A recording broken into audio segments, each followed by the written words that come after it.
sudah menunjukkan jam 10 pas, bisa kita mulai, Pak? Silakan.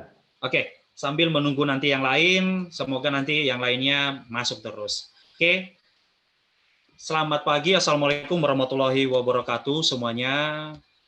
Waalaikumsalam warahmatullahi wabarakatuh. Shalom buat teman-teman semuanya, Bapak Ibu. Ya, tadi kita sudah sapa bahwa ini adalah Sabtu produktif. Nah, kebetulan hari ini tema di sharing diskusi kita adalah sesuai dengan di flyer yang kita sharingkan bahwa jelas bahwa di masa pandemik ini banyak hal yang memang kita berpikir langkah apa sih yang bisa kita lakukan. Terkadang ada mimpi kita sebagai seorang mahasiswa, seorang pengusaha, seorang usaha yang memiliki keluarga, tetapi bingung dengan masa pandemik ini, kita buat langkah apa sih? Nah, tema hari ini kita mengangkat temanya Big Dream, Start Small, Move Fast. Yaitu kita boleh bermimpi besar, tapi dimulai dari hal yang terkecil, tapi cepat. Nah, Pak Jimmy Gani lah yang bisa menjawab tips-tips seperti ini.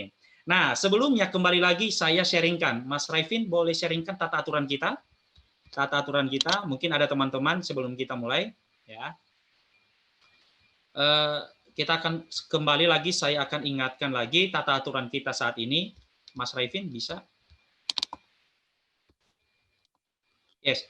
Jadi tata aturan kita tadi seperti yang sudah kita sampaikan di awal, bahwa yang pertama, untuk selama diskusi, peserta kita akan unmute. Mohon maaf banget, mohon maaf, kita akan unmute ya. Dalam arti tujuannya supaya tidak mengganggu diskusi atau suaranya bisa trouble. Nah, yang kedua, nanti pertanyaan yang mau disampaikan selama diskusi akan kita jawab pada saat sharing diskusi, ya, sharing diskusi di masa session ini. Tetapi pertanyaannya boleh dicek di awal di chat grup publik aja. Nah, yang ketiga, pertanyaannya mohon diberikan sesuai dengan tema bahasannya, karena nah di flyer kita kan sudah kita cantumkan tuh. Bagi penanya terbaik akan mendapat buku ini. Nah, jadi dari pertanyaan itulah nanti kita akan sharing tim. Wah, keren ini. Tapi jangan kecil hati. Pertanyaan nanti yang dikirim di grup akan kita jawab di sharing session. Pak Jimmy sudah memberikan waktu itu akan dijawab habis-habisan oleh Pak Jimmy. Selama waktu masih tersedia, Bapak, Ibu, dan teman-teman semuanya. Nah, yang ketiga, setelah nanti pertanyaan sudah masuk, kita akan unmute atau kita minta kepada Bapak, Ibu, atau teman-teman unmute sendiri video Zoom-nya untuk menyampaikan pertanyaannya. Tentu dari saya nanti yang akan mengatur siapa pertanyaannya, namanya siapa, dan silakan sampaikan pertanyaannya. Oke, itu sekilas pertanyaan di sharing diskusi kita hari ini, dan lanjut kita sapa Pak Jimmy. Apa kabar Pak Jimmy? Sehat Pak? Selamat pagi Pak Jimmy. Alhamdulillah sehat Memo. Aduh, ini udah seger sekarang.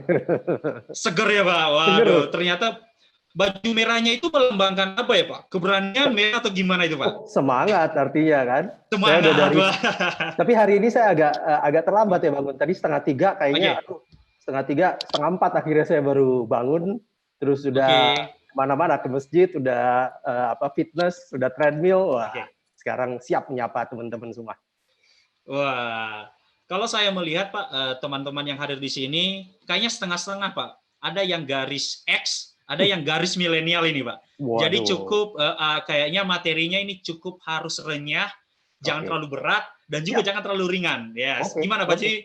Gimana Pak? Setuju. Setuju Tapi Pak? Saya nggak masuk milenial, saya nggak masuk X tuh. Saya udah mau jadi kakek-kakek bentar lagi. Waduh.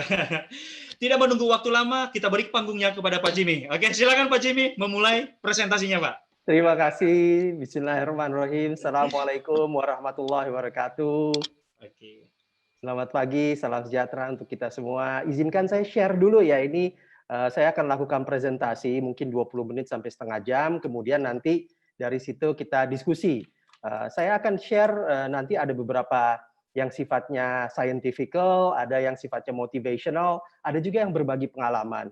Nah, dalam hal ini nanti saya mau bicara tentang apa yang saya dulu diperkenalkan oleh mentor saya, Pak SD Darmono, bahkan beliau nulis buku tentang ini, Dream Big, Start Small, Move Fast. Ini buku beliau gitu ya.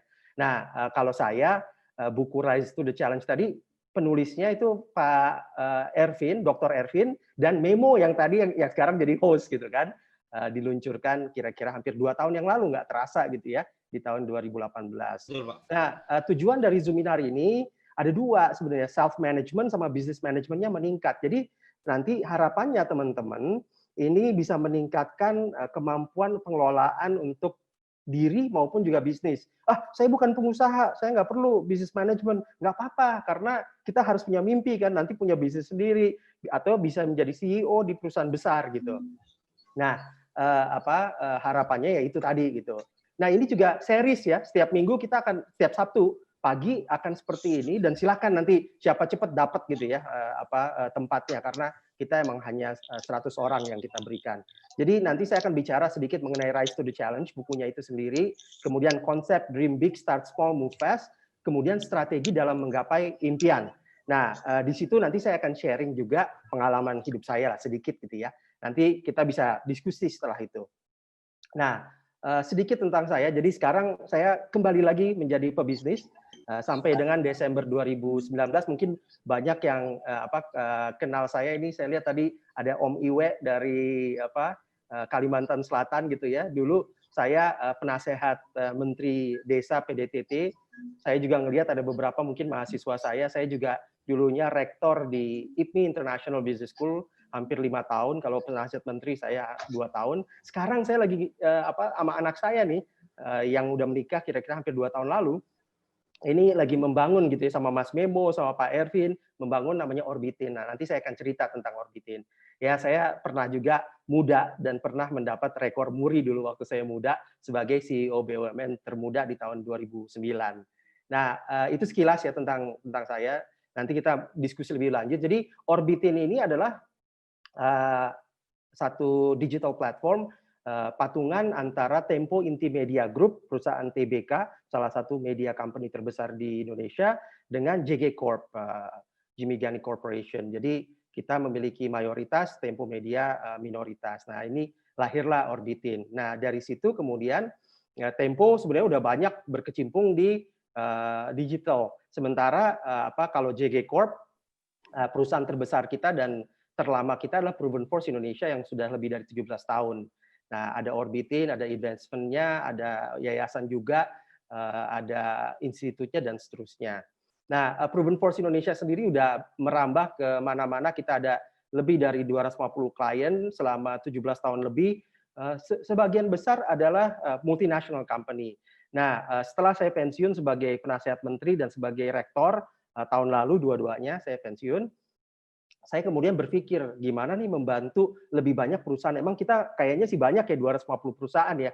Tapi di Indonesia tuh ada lebih dari 60 juta enterprise gitu. Yang 90% adalah UMKM gitu. Nah, ini yang sebetulnya kita mau touch. Tapi kalau kita melakukan hal yang sama untuk perusahaan-perusahaan UMKM itu sama dengan kita treat seperti Frisian Flag, Hitachi, Dupont, ya kan kesian gitu ya, karena kita kan memang nggak bisa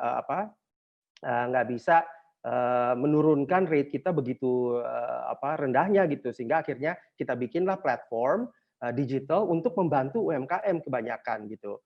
Nah, jadi Orbitin itu adalah digital platform. Dia bertindak sebagai inkubator, akselerator, dan marketplace. Yang mana visinya adalah menjadi leading digital platform. Saya nggak akan terlalu banyak bicara ini ya, nanti bisa nanya aja. Kita jadi menjembatani antara user dengan provider, yang mana kita harapkan nanti jutaan UMKM itu bisa akses, mereka bisa go digital, mereka bisa membangun digital platform juga, karena digital transformation itu adalah sekarang keharusan. Nah, itu kira-kira gambaran sedikit. Nah, saya sedikit ingin share mengenai Rise to the Challenge. Untuk itu saya tadi kayaknya udah denger ya videonya, tapi nggak ada salahnya untuk kita dengarkan lagi apa itu buku Rise to the Challenge. Jadi kita simak yang satu ini dulu. Setiap orang punya hak untuk bermimpi besar. Untuk mencapai impian itu tentunya perlu kerja keras. Dan dalam menghadapi perjalanan menuju impian tadi, tentu kita akan menghadapi tantangan. Buku Rise to the Challenge adalah sebuah ajakan agar setiap insan menghadapi tantangan-tantangan tersebut dengan sikap yang positif, pantang menyerah untuk menggapai impian yang telah ditetapkannya itu. Saya dalam hal ini menggunakan pengalaman-pengalaman saya dan menceritakan bagaimana saya menghadapi banyak tantangan sebelum meraih impian satu persatu. inilah yang ingin saya tularkan, inspirasikan kepada para pembaca agar mereka juga bisa rise to the challenge. Mereka bisa bangkit dan menghadapi tantangan yang ada di depan mata untuk menggapai mimpi itu. Jimmy Gani adalah seorang anak muda yang mempunyai self-efficacy yang tinggi. Dia mampu mengetahui dengan jelas potensi yang dia miliki. Dan Sorry. Oke, maaf, kita balik lagi. Dia mempunyai self-efficacy yang tinggi. Dia mampu mengetahui dengan jelas potensi yang ia miliki. Dan tahu tujuan hidupnya dengan jelas. Dan tahu bagaimana caranya untuk mencapai tujuan tersebut. Rise to the challenge. Bangkit untuk mencapai tantangan. Bangkit untuk menghadapi tantangan. Jimmy Gani mampu mewujudkan hal itu. Dan kita pun bisa mewujudkan. Setelah saya membaca buku beliau, Rise to the Challenge, ada satu motivasi yang bisa saya petik. Bahwa kemampuan seseorang ada batasnya, tapi tekad yang kuat bisa melewati batas kemampuan tersebut. Saya mengundang teman-teman yang masih generasi milenial, jangan lewatkan baca buku ini, supaya kita dapatkan seperti apa jejak karir seorang Pak Jimmy Gani. Pak Jimmy Gani bisa, kita pun bisa.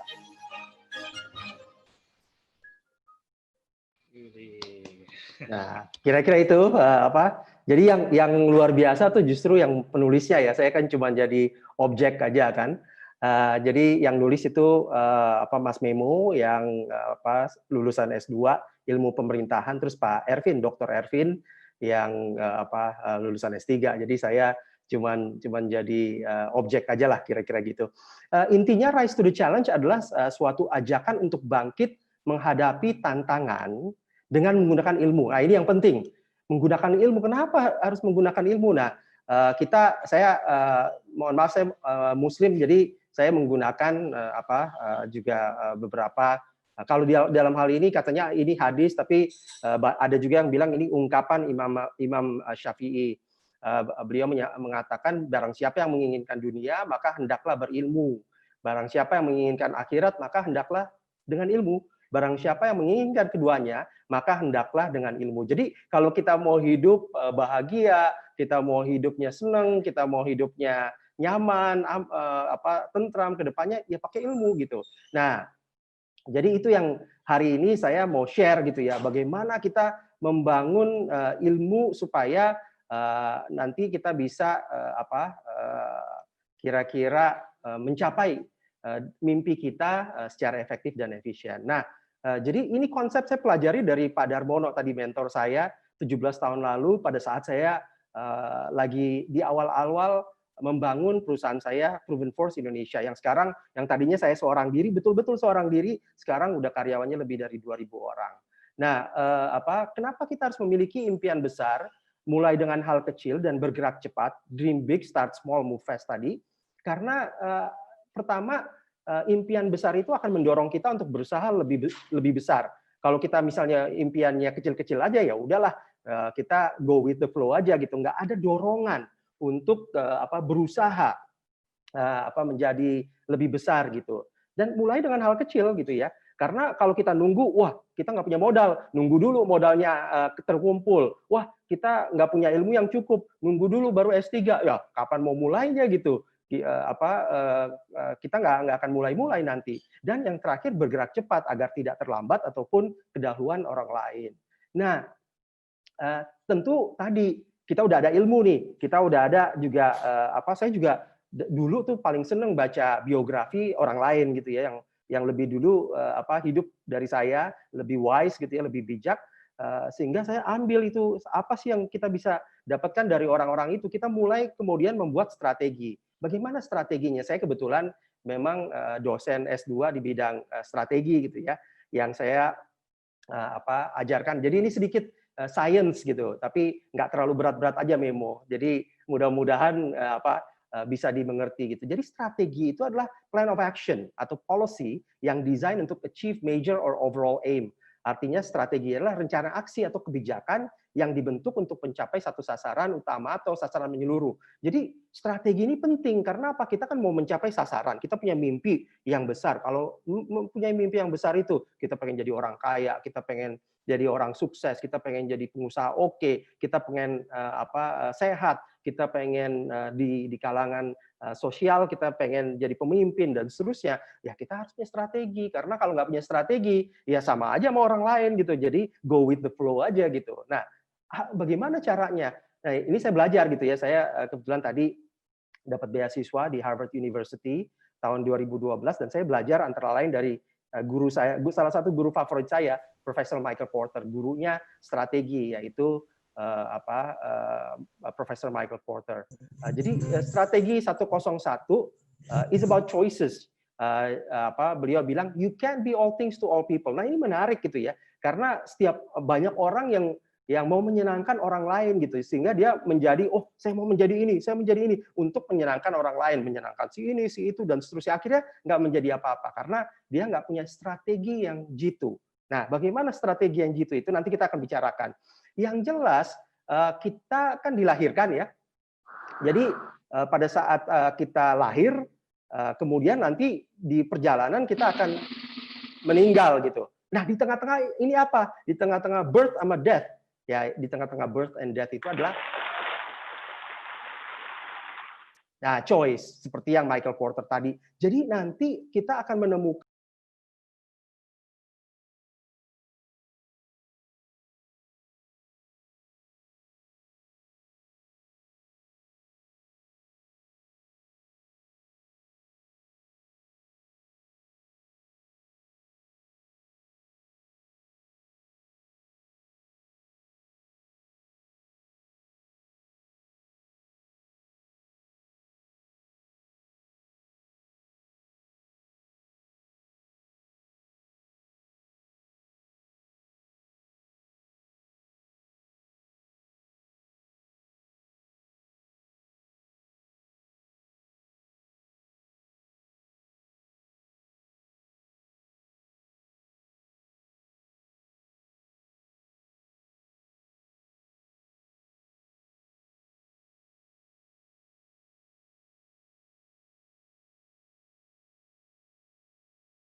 katanya ini hadis, tapi ada juga yang bilang ini ungkapan Imam Syafi'i.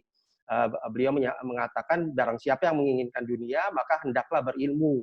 Barang siapa yang menginginkan akhirat maka hendaklah dengan ilmu. Barang siapa yang menginginkan keduanya maka hendaklah dengan ilmu. Jadi kalau kita mau hidup bahagia, kita mau hidupnya senang, kita mau hidupnya nyaman, tentram ke depannya, ya pakai ilmu gitu.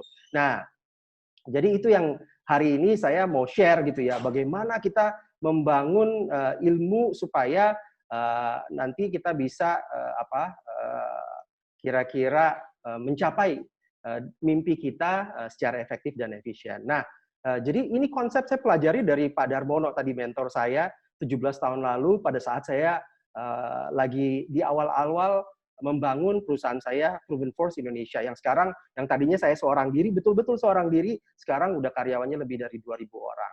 Nah, kenapa kita harus memiliki impian besar, mulai dengan hal kecil dan bergerak cepat, dream big, start small, move fast tadi, karena pertama, impian besar itu akan mendorong kita untuk berusaha lebih besar. Kalau kita misalnya impiannya kecil-kecil aja, ya udahlah, kita go with the flow aja gitu, nggak ada dorongan untuk berusaha menjadi lebih besar gitu. Dan mulai dengan hal kecil gitu ya. Karena kalau kita nunggu, wah kita nggak punya modal, nunggu dulu modalnya terkumpul. Wah kita nggak punya ilmu yang cukup, nunggu dulu baru S3. Ya kapan mau mulainya gitu? Kita nggak akan mulai nanti. Dan yang terakhir bergerak cepat agar tidak terlambat ataupun kedahuluan orang lain. Nah, tentu tadi kita udah ada ilmu nih, kita udah ada juga saya juga dulu tuh paling seneng baca biografi orang lain gitu ya, yang lebih dulu hidup dari saya, lebih wise gitu ya, lebih bijak, sehingga saya ambil itu apa sih yang kita bisa dapatkan dari orang-orang itu. Kita mulai kemudian membuat strategi. Bagaimana strateginya? Saya kebetulan memang dosen S2 di bidang strategi gitu ya, yang saya ajarkan. Jadi ini sedikit science gitu, tapi nggak terlalu berat-berat aja memo. Jadi mudah-mudahan bisa dimengerti gitu. Jadi strategi itu adalah plan of action atau policy yang desain untuk achieve major or overall aim. Artinya strategi adalah rencana aksi atau kebijakan yang dibentuk untuk mencapai satu sasaran utama atau sasaran menyeluruh. Jadi strategi ini penting karena apa? Kita kan mau mencapai sasaran, kita punya mimpi yang besar. Kalau mempunyai mimpi yang besar itu, kita pengen jadi orang kaya, kita pengen jadi orang sukses, kita pengen jadi pengusaha oke, kita pengen sehat, kita pengen di kalangan sosial, kita pengen jadi pemimpin dan seterusnya, ya kita harus punya strategi. Karena kalau nggak punya strategi, ya sama aja sama orang lain gitu. Jadi go with the flow aja gitu. Nah, bagaimana caranya? Nah, ini saya belajar gitu ya. Saya kebetulan tadi dapat beasiswa di Harvard University tahun 2012 dan saya belajar antara lain dari guru saya, salah satu guru favorit saya, Profesor Michael Porter. Gurunya strategi, yaitu Profesor Michael Porter. Jadi strategi 101 is about choices. Beliau bilang you can't be all things to all people. Nah ini menarik gitu ya, karena setiap banyak orang yang mau menyenangkan orang lain gitu, sehingga dia menjadi saya mau menjadi ini, saya menjadi ini untuk menyenangkan orang lain, menyenangkan si ini, si itu dan seterusnya. Akhirnya nggak menjadi apa-apa karena dia nggak punya strategi yang jitu. Nah, bagaimana strategi yang jitu itu nanti kita akan bicarakan. Yang jelas kita kan dilahirkan ya. Jadi pada saat kita lahir, kemudian nanti di perjalanan kita akan meninggal gitu. Nah di tengah-tengah ini apa? Di tengah-tengah birth sama death. Ya di tengah-tengah birth and death itu adalah choice, seperti yang Michael Porter tadi. Jadi nanti kita akan menemukan persimpangan-persimpangan jalan di mana kita harus menentukan mana yang kita akan pilih. Apakah saya sekolah di UI atau di luar negeri atau di UGM atau di IPB atau di ITB atau di mana gitu. Saya mau ngambil jurusan ekonomi atau teknik atau apa. Saya mau kerja di perusahaan besar atau saya mulai perusahaan sendiri. Saya mau kerja sama Jimmy Gani atau mau kerjanya sama Mark Zuckerberg gitu kan. Nah, pasti itu sih gampang gitu ya. Kalau pertanyaan seperti itu. Yang jelas it's all about strategy and it's all about choices gitu. Nah, ini saya mau share sedikit ya, salah satu slide yang saya ajarkan ke mahasiswa-mahasiswa S2 saya. Sedikit teknis, tapi mudah-mudahan penjelasannya lumayan simple. Jadi dalam melakukan strategi, itu kita harus punya spirit to be atau to do, atau mimpi, keinginan untuk kita menjadi sesuatu. Baik itu perusahaan ataupun perorangan. Tapi setelah kita menetapkan mimpi itu, nanti akan ada pilihan-pilihan. Nah, di dalam pilihan-pilihan itu, setelah kita memilih dengan melakukan creativity mix and match, artinya, oh iya, saya kan ini hard thinking ya, nanti dream-nya apa, mimpinya apa yang kita mau jadi apa yang kita lakukan, bisnis kita apa, dan seterusnya. Kemudian kita menganalisa SWOT analysis misalnya kan, apa kekurangan kita, apa kelebihan kita, kesempatannya apa ancamannya. Kemudian baru kita menetapkan choice tadi gitu. Choice untuk competing, di mana kita mau compete, kemudian bagaimana kita competingnya. Tapi ini yang dua ini sebetulnya hal di 5-10% katanya Peter Drucker. Yang paling susah adalah nanti hard work-nya itu, kerja kerasnya, karena kita fokus untuk eksekusi, fokus proses, orang, competence, kepemimpinan, dan perubahan. Dan nanti akan ada tantangan-tantangan tadi, ada challenges tadi, yang kita harus akhirnya rise to the challenge untuk mendapatkan superior performance. Kayaknya sih gampang ya, tapi nggak segampang itu memang. Kalau nggak, semua orang bisa sukses gitu. Kenapa orang satu bisa sukses, yang satu lagi nggak sukses? Karena mereka mengikuti mimpi, kemudian mereka ngambil keputusan yang sulit, dan mereka fokus untuk bisa menggapai mimpinya itu. Nah, bagaimana dengan bisnis dan personal strategi? Kalau tadi kita bikin simple gitu ya, jadi harus ada visi dulu, ada misi, ada objektif. Ini bisa juga pribadi gitu ya, visi pribadi apa kita mau jadi apa. Visi itu kayak mimpi gitu. Mimpi saya adalah A, B, C. Saya ada di dunia ini, tujuan saya, misi saya adalah A, B, C. Objektif saya, sasaran saya pada usia 30 tahun saya mau seperti ini, 40 tahun seperti itu, 50 tahun seperti itu. Saya nanti saya share punya beberapa hal yang saya lakukan secara pribadi gitu ya. Nah, baru kita bikin analisisnya.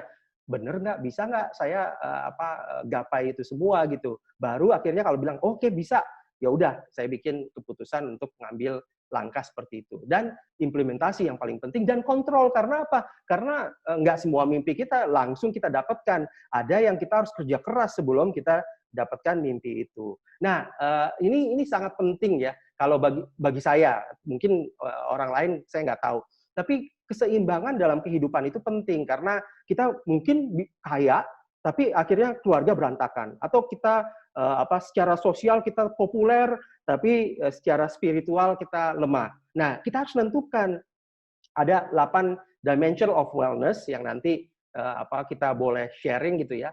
Ada spiritual, social, financial, emotional, environmental, intellectual, physical, sama occupational. Jadi ada sosial, ada keuangan, ada emosi atau hubungan ya, ada lingkungan, ada intelektual, ada fisik gitu kan. Sehat fisik juga penting, dan sehat secara pekerjaan juga penting. Kalau bisa kita naik terus gitu kan dalam pekerjaan kita. Dan spiritual penting. Kalau sekarang kita baru bisa sholat 5 waktu, ya udah 5 waktu dulu yang penting. Terus puasa penting. Kita yang utama-utama dulu nih, yang wajib-wajib dulu. Tapi nanti mungkin puasanya puasa yang sunnah.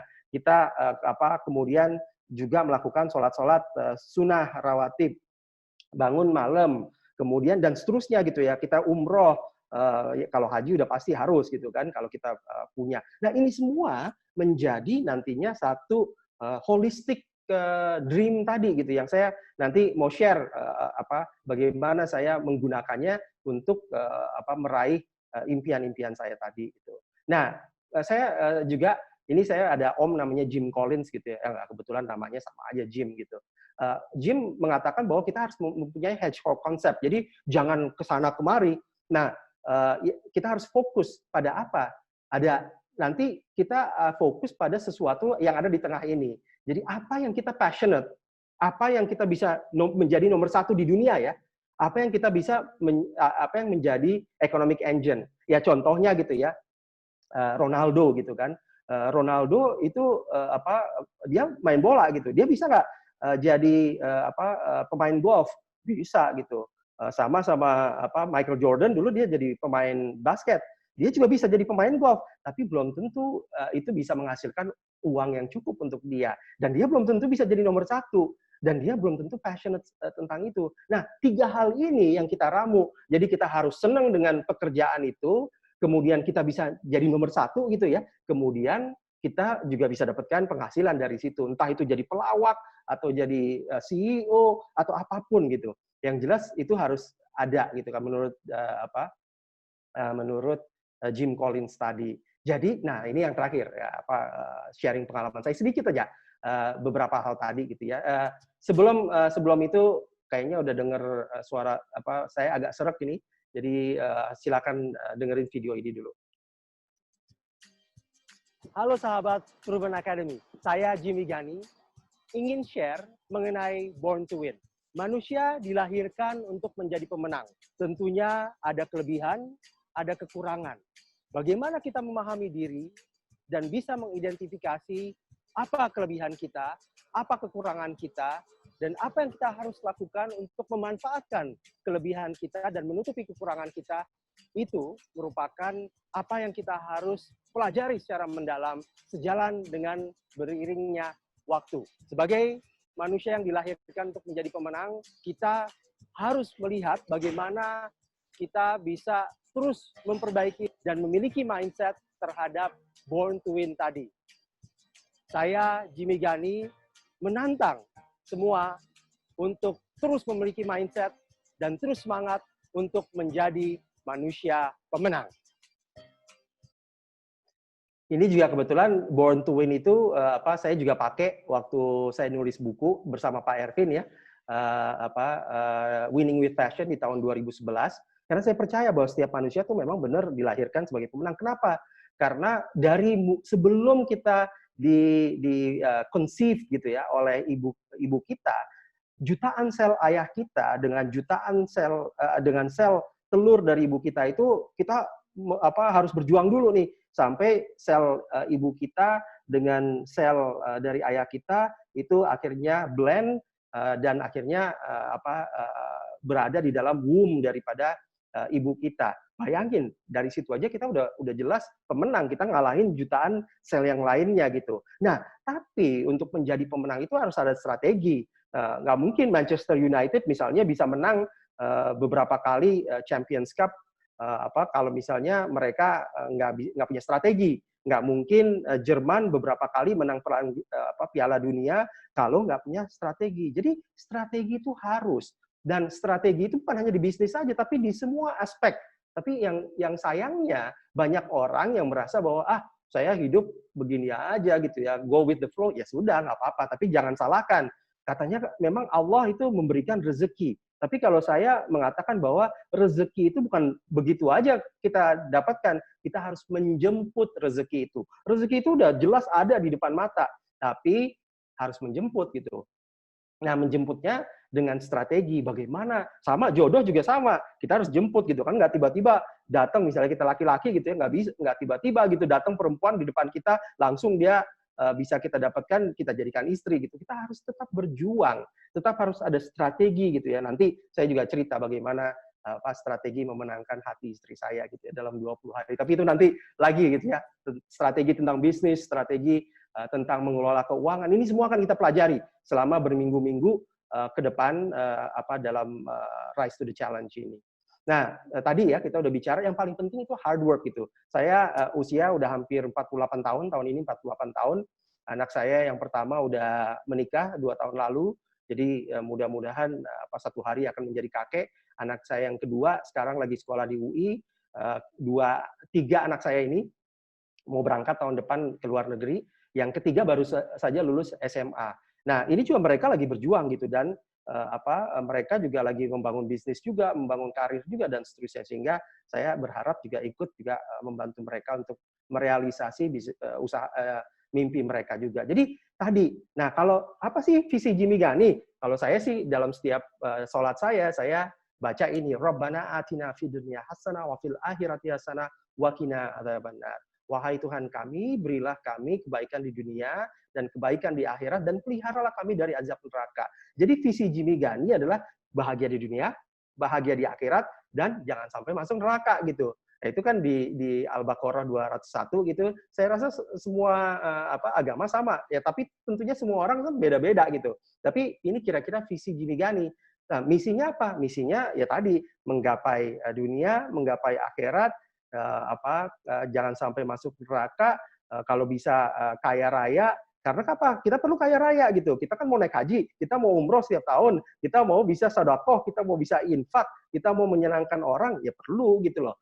Untuk kaya raya. Kita perlu sehat, perlu gitu. Tapi apakah kaya rayanya seperti Warren Buffett semuanya? Apakah kita perlu sehat seperti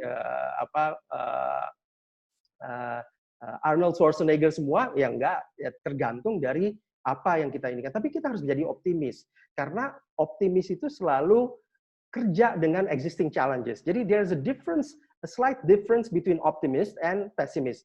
Perbedaannya dikit. Kalau optimis itu mereka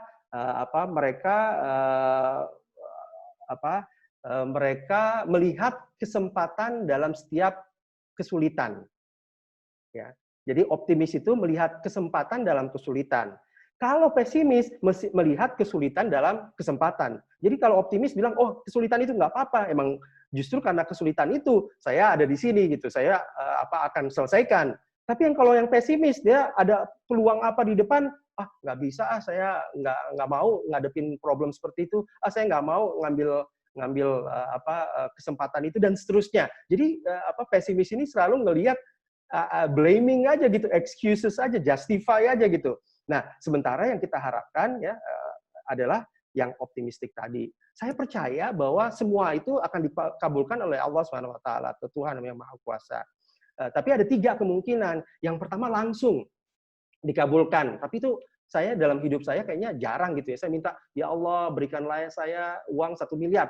Terus tiba-tiba langsung di depan saya ada 1 miliar. Wah, jarang banget gitu ya. Ya Allah, saya ingin rumah yang besar. Ya Allah, saya pengen mobil yang bagus. Oh, saya pengen istri yang cantik dan seterusnya gitu ya. Anak-anak yang soleh, anak-anak yang baik hati dan seterusnya. Tapi itu semuanya butuh waktu. Nah, jadi 3 kemungkinan. Yang pertama, immediately granted atau langsung ya kontan dikabulkan. Doa apa langsung dapat gitu. Tapi kalau itu enggak, mungkin saja Allah atau Tuhan ini memberikan yang lebih baik. Jadi ya Allah berikan saya Toyota Kijang, nggak taunya dikasihnya Mercy Ikhlas gitu, atau dikasihnya bahkan Lamborghini, wah luar biasa gitu kan.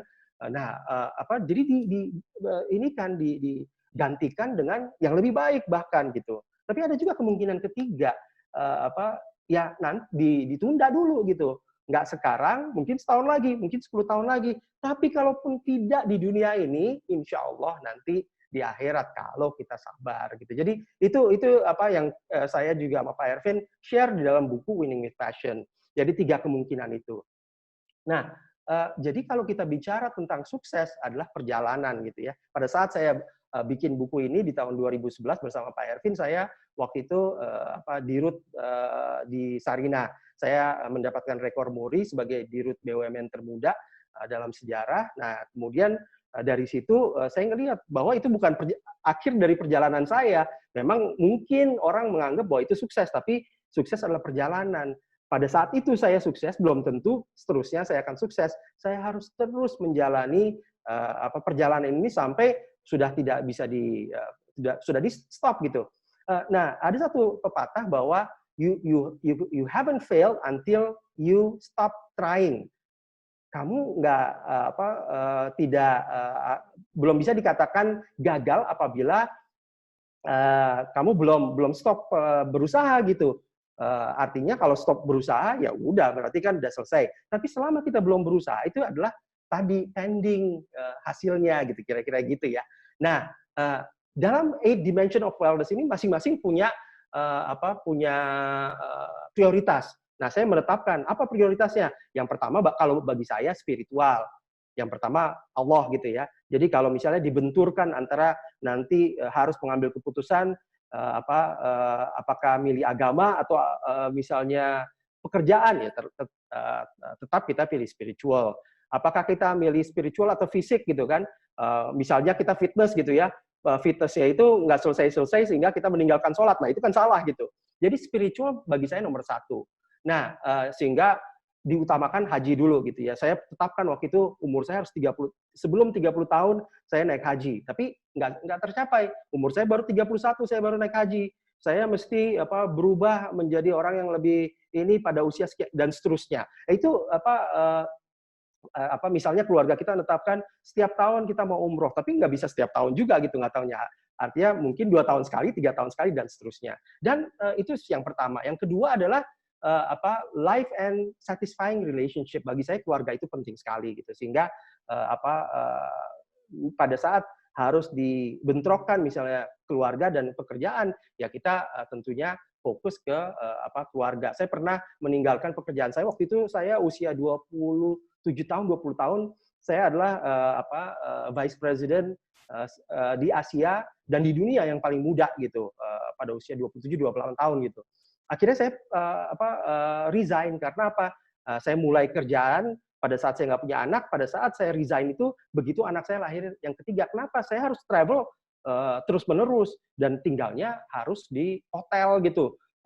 Even di Jakarta gitu ya, saya punya rumah, saya nggak tinggal di rumah tapi di hotel. Jadi bagi saya udahlah berapa tahun udah cukup gitu kan, saya udah nyampe ke level yang memadai. Orang-orang bilang, Jim ngapain kamu udah nyampe posisi itu kok ditinggalin? Ya kan kita harus milih, hidup ini adalah pilihan.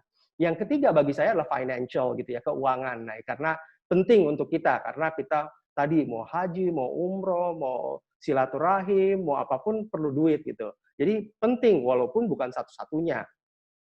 Tapi juga penting intelektual bagi saya untuk sekolah lagi. Saya tetapkan waktu itu usia 40 tahun saya harus sekolah lagi, harus kalau bisa pensiun gitu ya. Makanya 39 tahun 6 bulan saya, walaupun saya waktu itu udah dirut ya, saya udah jadi vice president, saya udah dirut, punya perusahaan, tapi saya akhirnya milih untuk ngambil kesempatan karena saya dapat beasiswa di Harvard. Nah ini kan Jimmy Ghani ya, berarti tapi yang lain punya cerita yang jauh lebih hebat atau yang mungkin belum sampai ke level itu.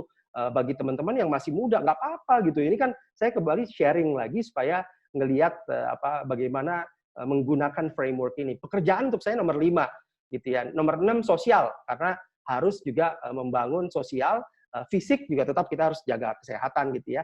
Jadi kita harus sehat secara spiritual, sehat emosional, sehat finansial, sehat intelektual, sehat pekerjaan, sehat sosial dan seterusnya. Itu konsep saya.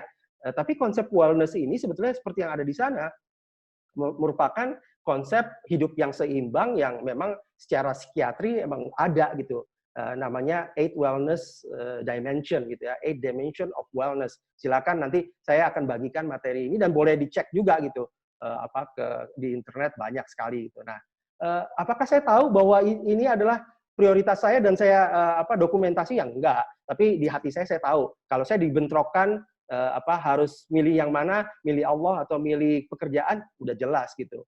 Nah, apakah milih misalnya masalah keuangan dengan milih fisik, misalnya saya harus kerja karena harus cari uang dibandingkan dengan ke gym gitu ya, saya akan milih bekerja untuk cari uang gitu. Nah, kemudian hedgehog konsepnya saya udah pernah jadi rektor, saya udah pernah jadi penasehat menteri, saya udah punya jadi pengusaha dan seterusnya. Saya ingin menjadi pengusaha yang membantu orang lain untuk mencapai sukses. Itu juga alasan kenapa saya melakukan sharing ini gitu ya. Ya mudah-mudahan sharing hari ini bermanfaat dan bisa nantinya diterapkan sedikit demi sedikit ya, walaupun mungkin ilmunya masih ilmu cetek lah, tapi dari minggu ke minggu kita upayakan nanti bukan hanya saya yang share, tapi juga ada yang lain untuk share. Saya rasa itu dulu, nanti penutupan akan saya share di akhir sesi. Terima kasih. Wabillahi taufiq wal hidayah. Assalamualaikum warahmatullahi wabarakatuh. Wah, tepuk tangan dong buat Pak Jimmy, cukup menarik ya. Keren banget. Nah, beliau sudah menceritakan bahwa halnya ada yang terkecil sudah dilakukan, ada yang sudah dilakukan menengah, dan ada yang the big sudah dilakukan.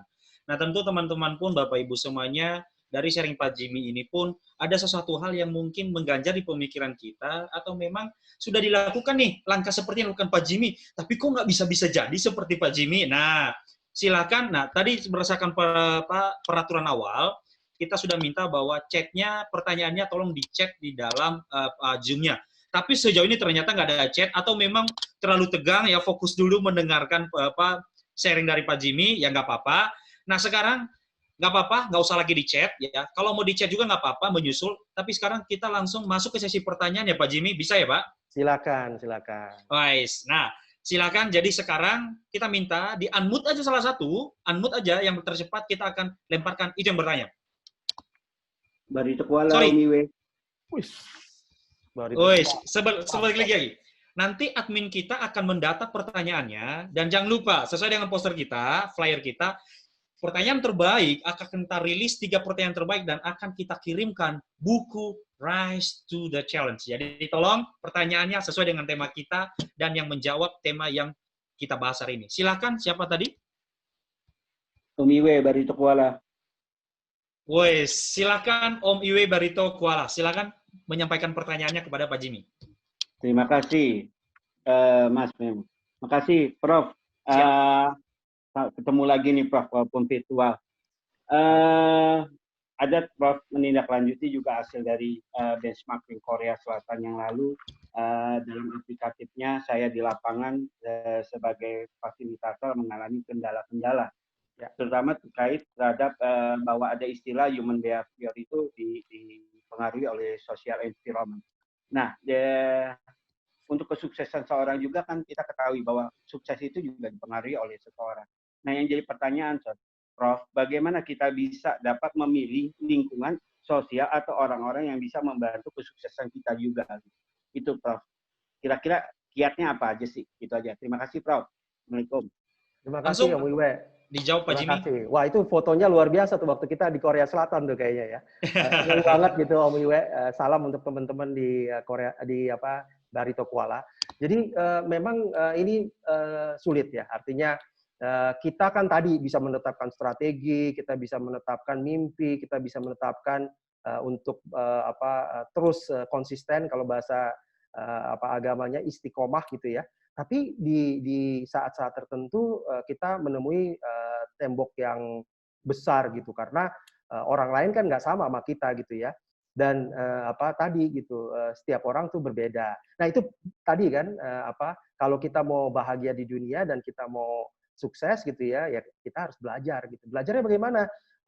Ya ini salah satu daripada yang nanti juga kita coba untuk share juga di forum-forum seperti ini karena kita deal dengan orang itu ya berbeda gitu ya. Ada orang yang keras, ada orang yang lembut, ada orang yang pinter, tapi ada juga orang yang bolot gitu loh.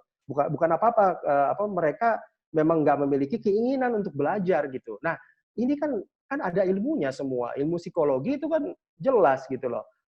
Kita bisa pelajari, ada yang namanya DISC, dominant, influence, steady dan compliant gitu. Orangnya seperti apa? Apakah dia dominant? Saya kecenderungannya orang yang dominan gitu. Jadi saya kalau ketemu sama orang yang dominan yang lain, mungkin nggak cocok gitu. Nah kita bisa menyesuaikan diri gitu. Karena di dalam diri manusia itu ada kerasnya, ada lembutnya dan tapi semuanya kalau bisa pakai ilmu. Nah ilmu itu banyak. Om Iwe boleh belajar misalnya dari Dale Carnegie gitu ya. Bagaimana bisa menyapa orang, bagaimana bisa negosiasi, bagaimana membuat orang merasa penting gitu. Walaupun sebetulnya dia hanya, mohon maaf, tukang sapu atau tukang ojek, apapun lah ya, kita nggak bicara profesi, nggak bicara ini, tapi kita dengan kita menghargai orang segala macam itu, insya Allah juga akan berbalik ke kita. Nah, saya nggak bisa jawab full gitu ya, semua karena itu memang pelajaran satu semester sendiri gitu. Nanti kita coba kupas satu-satu bagaimana interpersonal skill, bagaimana keahlian interpersonal yang baik sehingga nanti kita ketemu sama orang yang keras ya caranya beda. Kita ketemu orang yang lembut ya nggak bisa dilembutin juga gitu, harus didorong juga gitu. Nah itu yang kita harus pelajari dengan ilmu tadi. Tapi jangan nunggu hanya tiap minggu. Cari buku. Orang Indonesia kan disampaikan kalau orang Islam kan Iqra gitu kan. Itu adalah ayat pertama Iqra gitu, baca gitu loh. Kan kita tinggal baca di mana-mana. Mau itu baca di Al-Qur'an, mau di Alkitab, mau di buku-buku manajemen, dimanapun bisa gitu. Nah, sayangnya banyak orang yang males baca buku, males untuk dengerin orang lain dan seterusnya gitu.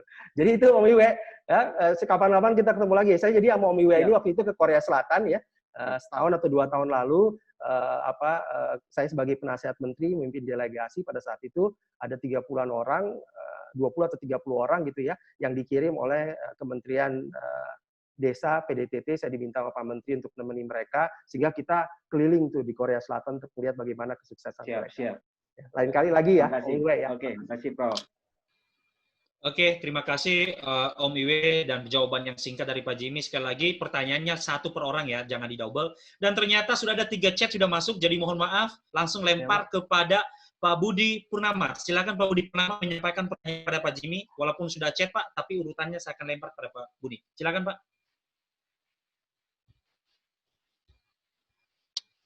Pak Jimmy, saya mau nanya, Pak Jimmy kan tadi bilang sebagai dirut termuda di BUMN. Nah, kan pesaingnya tuh cukup banyak di BUMN, Pak ya. Iya. Bagaimana kiat-kiat Bapak sehingga dapat terpilih sebagai dirut termuda tersebut? Terima kasih, Pak. Makasih Pak Budi. Jawabannya singkat tapi ngejawabnya susah juga gitu ya. Karena saya nggak minta dipilih gitu kebetulan. Jadi ceritanya gini, cerita singkatnya ya. Di dalamnya tentunya ada banyak intriknya juga gitu. Jadi di tahun 2008 itu saya kan tadi ya saya bangun perusahaan saya 2003. 5 tahun saya bangun, kemudian alhamdulillah gitu. Kliennya udah banyak, dapat kepercayaan. Tapi saya soalnya saya tadi kan silaturahim gitu kan. Saya ketok-ketok pintu satu-satu perusahaan, akhirnya perusahaannya membesar gitu. Sehingga saya bisa rekrut orang-orang hebat, profesional-profesional yang ngejalin perusahaan saya. Nah, pada saat 2008 itu saya udah lumayan lah gitu ya, bisa menikmati hidup gitu, tinggal main golf, setengah pensiun lah gitu. Terus ketemu sama teman-teman saya karena saya emang senang bergaul. Terus salah satu teman saya petinggi lah di bangsa ini, deputi menteri gitu ya. Dia bilang, Jim, kamu enak-enak banget katanya pensiun, kamu harus bantu gitu di BUMN. Terus pada saat itu dia bilang, aduh Mas, saya nggak mau lah, ngapain di BUMN. Saya sempat kayak gitu. Tapi ini udah kayak kakak saya gitu, kakak dan teman baik banget gitu ya. Terus dia bilang, kita butuh katanya. Ikut tesnya dulu deh. Saya sempat lama gitu mikirin ya. Waktu itu saya lagi di kampung ibu saya gitu. Akhirnya saya bilang, ya udah deh Mas, saya juga nggak mau mengecewakan dia kan udah kayak kakak saya gitu. Jadi saya ikutin tuh jalan. Jalan gitu kan. Terus saya mikir, apa iya sih bisa profesional gitu ya, nggak bakal terpilih gitu ya. Bener Pak, setelah 2 bulan ngikutin terus gitu. Tapi terus terang saya dapat bocoran, saya dibilangin. Karena memang mungkin ya, saya alhamdulillah dikaruniai oleh Allah intelektual yang lumayan bagus gitu. Sehingga pada saat tes gitu ya, dan saya banyak belajar kan, itu saya selalu nomor 1 gitu Pak. Dari sekian banyak orang yang dicalonin, saya nomor 1 gitu. Tapi pada saat pemilihan, pengumuman oleh menteri, nama saya nggak masuk. Saya kaget kan, kok bisa nggak masuk gitu Jimmy Gani gitu kan, saya dibilanginnya nomor 1 terus. Nggak taunya ada unsur politis gitu. Tapi terus akhirnya saya udah bilang, ya udahlah, nggak apa-apa lah gitu. Tapi saya sempat gelisah juga ya, karena kan udah ikut berapa 2-3 bulan gitu. Akhirnya nggak tahu gimana, tiba-tiba saya dipanggil sama menteri langsung yang panggil saya. Waktu itu sebelumnya saya dipanggil sekretaris menteri, deputi menteri, eselon 1 lah gitu. Tiba-tiba menteri bilang, terus dia ketemu saya langsung klik gitu ya, karena saya emang seneng bicara sama orang tua yang lebih tua gitu. Saya bilang, begitu baru bicara 10 menit, 15 menit, dia tanya, jadi kamu mau jabatan apa gitu. Saya kaget kan, loh Pak Menteri saya tuh nggak siap gitu. Saya bilang, saya sih apa aja, tapi satu syarat Pak Menteri, saya bilang, saya mau masuk tapi saya harus jadi kapten. Kalau saya jadi orang nomor 2, nomor 3, kapten saya nanti maunya beda, oh ya susah gitu. Terus Pak Menteri bilang, Pak Menteri Sofyan Jalil ya, ini boleh ditanya sama beliau. Pak Sofyan bilang, ya oke, nanti kita coba lihat. Tapi saya juga tahu nggak mungkin kan saya ditaruh di Garuda, di Pertamina segala macam. Akhirnya saya ditaruh di Sarina. Nah itu singkat ceritanya Pak. Terpilihnya bagaimana saya nggak tahu ya, gimana tuh apa. Tapi saya ikutin aja. Tapi saya yakin ada rezeki kan. Saya hanya menjemput Pak, menjemput rezeki aja gitu.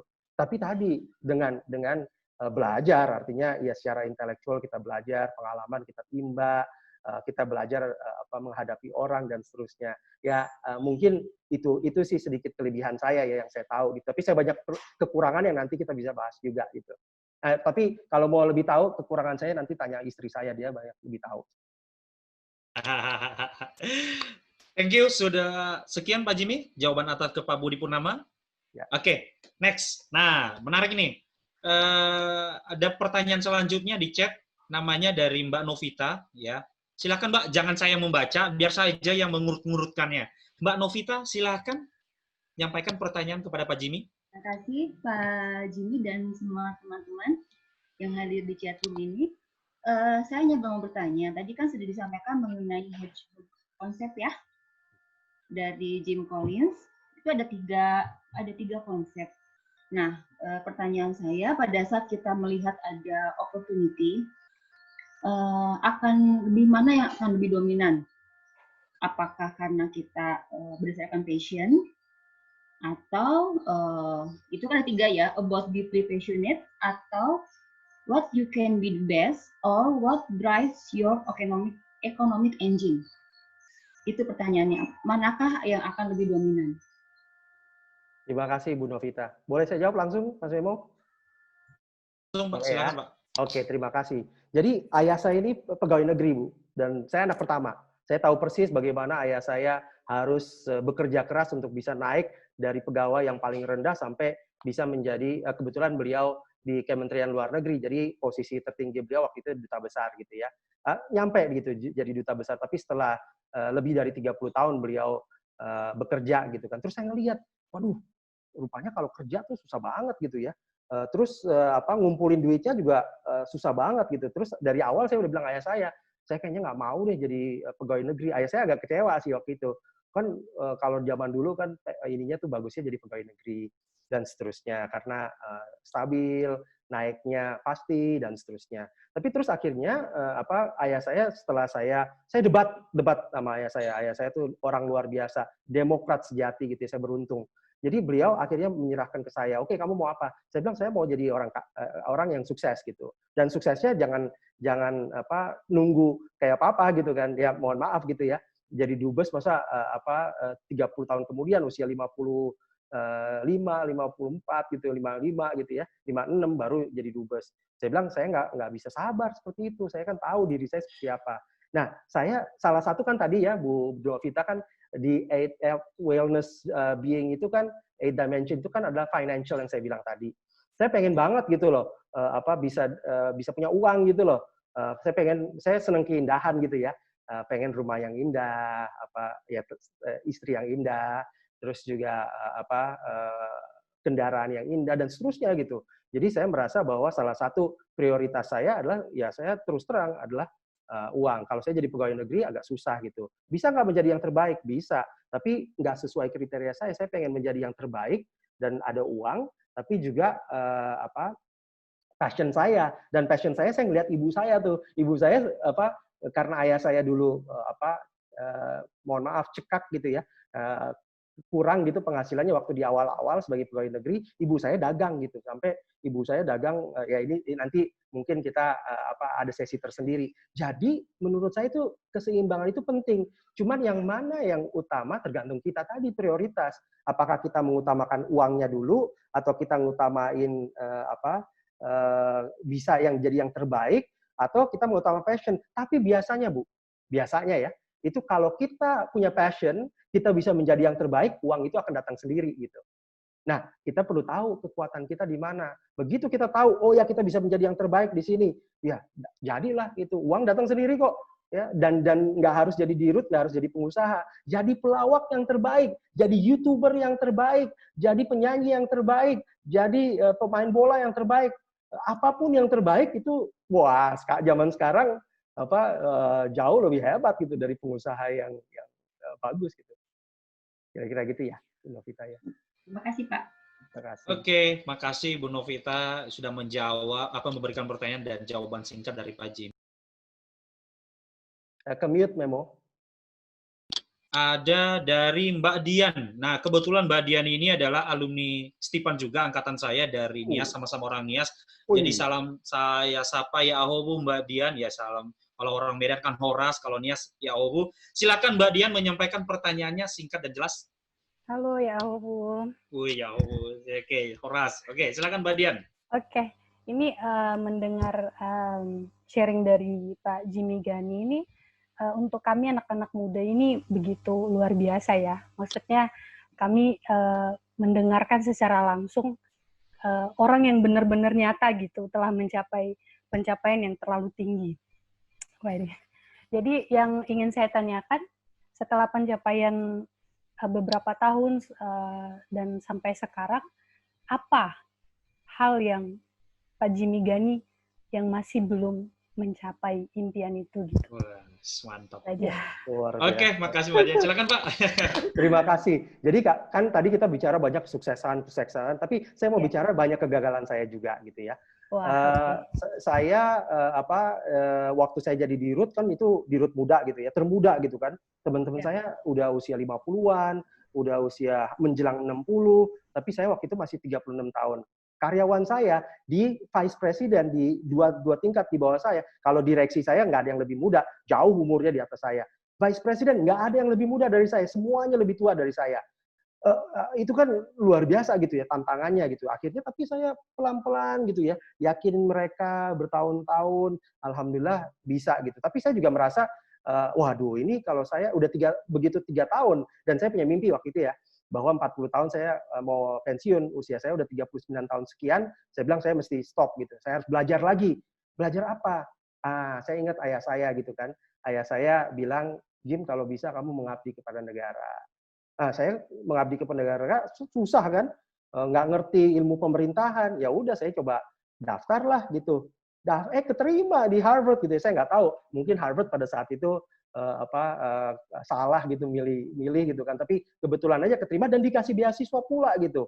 Akhirnya saya berangkat gitu ya. Saya merasa ada juga beberapa yang saya belum bisa capai gitu waktu saya di Sarina. Alhamdulillah kalau lihat kan belakangan ini banyak mimpi-mimpi saya itu mulai didengungkan oleh Pak Erik sama Pak Jokowi gitu kan mengenai Sarina, dan insya Allah ini beberapa itu akan tercapai. Jadi saya ngelihat ada proses kegagalan juga. Nah, tapi banyak gitu ya. Tapi saya mau cerita juga dalam proses saya akhirnya pulang dari Harvard itu, saya tadi saya bilang businessman gitu. Tapi tiba-tiba saya dihadapkan ditawarin menjadi rektor gitu. Saya nggak punya pengalaman, saya belum PhD. Kemudian saya harus menghadapi orang-orang yang lebih tua lagi dari saya karena mereka profesor, mereka doktor, mereka jago, udah jadi dosen udah lama, tapi kita harus ngadepin gitu ya. Udah, akhirnya tapi saya melihat itu sebagai tantangan, challenge gitu kan. Jadi saya rise to the challenge, bangkit untuk menghadapi tantangan itu, saya ambil. 5 tahun saya jadi rektor, kemudian saya rubah gitu ya kejadian-kejadian itu untuk bisa Nah, di tengah-tengah itu saya ditawarin juga kan tadi saya belajar public administration. Jadi saya ngerti sedikit-sedikit nih tentang mengelola negara. Nah, kebetulan menterinya waktu itu ganti menteri desa dan alumninya IPMI. Saya kan rektor. Jadi saya datang dong untuk ke Pak Menteri untuk ngobrol-ngobrol. Terus ditawarin, mau nggak katanya Pak Rektor jadi penasehat menteri gitu. Ya, saya dibilang saya belajar di Harvard kan jauh-jauh waktu itu. Ya mau aja gitu, dan saya jalani selama 3 tahun. Nah, singkat cerita, setelah itu semua kejadian, saya ikutin tadi, saya menjemput takdir aja. Apakah saya ngelamar jadi rektor? Enggak. Apakah saya ngelamar jadi wakil penasihat menteri? Enggak gitu. Terus kemudian setelah itu selesai, akhirnya saya yang mundur ya di semua jabatan itu. Akhirnya tahun lalu saya kemudian ceritanya mau jemput takdir lagi. Saya kali ini saya melamar nih, karena saya punya ilmu pemerintahan, saya ngelamar jadi pimpinan KPK dan pimpinan BPK. Dua-duanya gagal, nggak dipilih. Ya, kenapa nggak dipilih? Saya nggak tahu, karena tim seleksinya yang jelas nggak milih saya. Di KPK saya menjadi 20 besar, di BPK saya menjadi 16 besar. Tapi pada saat di final nggak tahu tikungan kayak gimana, saya nggak terpilih. Jadi masih banyak gitu. Saya juga ingin partisipasi juga gitu ya. Untuk bisa nantinya membantu negara saya gitu. Nah, tapi kalau saya misalnya mau nangisin itu semua, ya saya nggak kepilih, saya nggak bisa apa-apa, ya nggak kapan bangkitnya gitu kan? Ya udah itu kejadian udah bulan Agustus, ya udah saya bangkit lagi, saya bikin perusahaan sama anak saya untuk membantu jutaan UKM gitu. Nah, nggak taunya terjadilah corona, dan ini justru kesempatan yang luar biasa untuk memberikan inspirasi ke banyak orang gitu. Nah, masih banyak sih mimpi-mimpi yang belum tercapai gitu ya. Tapi salah satunya itu gitu, menerapkan ilmu administrasi pemerintahan Terus sama juga, saya ngambil doktor gitu kan, beberapa tahun lalu di UI. Kemudian pada saat saya harus ujian, tiba-tiba dosen pembimbing saya bilang, kamu harus ujian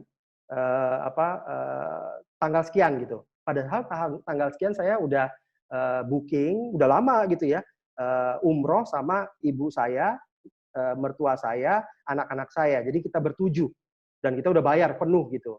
Nah, pilihan. Nah, tadi kan spiritual atau intellectual. Spiritual nomor 1, intellectual nomor 4. Akhirnya saya bilang, udah saya berangkat, saya gagal. 3 tahun saya kuliah, nggak ada hasilnya. Nah, apakah itu kegagalan? Iya, kegagalan jelas karena udah stop, akhirnya saya di DO gitu kan karena nggak ujian gitu. Nah, kira-kira itulah jawabannya ya. Sorry jadi panjang gitu. Wah, siap. Makasih banget Mbak Dian dan Pak Jimmy sudah menjawab. Ternyata waktu kita tinggal 5 menit lagi Pak Jimmy. Dan ternyata pertanyaannya ada kurang lebih 3 lagi yang mungkin ada yang menyampaikan. Mohon izinkan Pak Jimmy kita tambah sedikit waktu, bisa Pak? Enggak mau. Main-main. Boleh. Mumpung hari Sabtu lagi. Oke. Wah, kita tambah waktunya ya, kesediaan juga Bapak Ibu, teman-teman semuanya. Kita tambah waktu kurang lebih 15 menit lewat dari jam yang sudah kita tetapkan ya. Nah, sekarang ada pertanyaan selanjutnya dari Mas Enda Amir. Silahkan Mas, sampaikan pertanyaan kepada Pak. Sorry. Mohon maaf. Dari Mas Diki Pilo. Silakan Mas Diki. Assalamualaikum warahmatullahi wabarakatuh. Waalaikumsalam. Horas dari Medan, Prof. Horas Bang. Horas Bang. Terima kasih Prof atas inspirasi motivasinya sehingga meningkatkan motivasi diri untuk bisa lebih berkembang. Yang mau saya tanyakan begini Prof.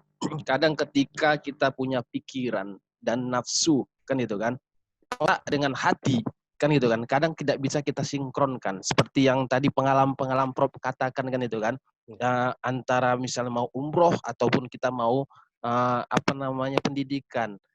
Ketika orang yang sudah matang mungkin bisa untuk menstabilkan itu. Ketika kita yang belum kan gitu kan, ini ada sebuah emosi kan itu kan, emosi seperti apa ini kan itu kan. Hal inilah Prof yang kadang kita belum bisa menstabilkan diri, menjaga keseimbangan itu, karena hidup ini perlu keseimbangan. Apa kiat motivasi sehingga kita bisa menentukan ternyata ini yang terbaik? Terima kasih Prof. Mohon penjelasannya. Terima kasih. Assalamualaikum warahmatullahi wabarakatuh. Horas. Silakan Pak Jimmy langsung pertanyaan super. Luar biasa. Terima kasih Laideki Marga Siregar, Boru Siregar rupanya. Jadi memang ini sesuatu yang sulit ya. Karena saya pernah nih satu lagi cerita sedikit panjang gitu ya, panjang tapi pendek. Waktu saya vice president waktu saya masih kerja gitu ya, umur 27-28, saya jadi project director di Banjarmasin pada saat itu. Kemudian projectnya berjalan dengan baik, tapi tiba-tiba berubah haluan sehingga saya waktu itu lagi dalam kondisi yang drop gitu. Tapi lucunya pada saat kondisi yang drop itu tiba-tiba saya ditelepon oleh bos besar saya dari Amerika karena sebelumnya saya dianggap sebagai salah satu rising star gitu ya. Nah, terus ditelepon dibilang, Jim, kamu dikasih kesempatan untuk berangkat ke Amerika, tapi harus besok katanya. Wah, saya bilang besok, saya waktu itu di Banjarmasin tuh, dekat tempatnya Om Iwe tuh. Nah, pada saat itu kemudian akhirnya saya bilang, waduh, saya harus tanya dulu ke istri dan orang tua saya.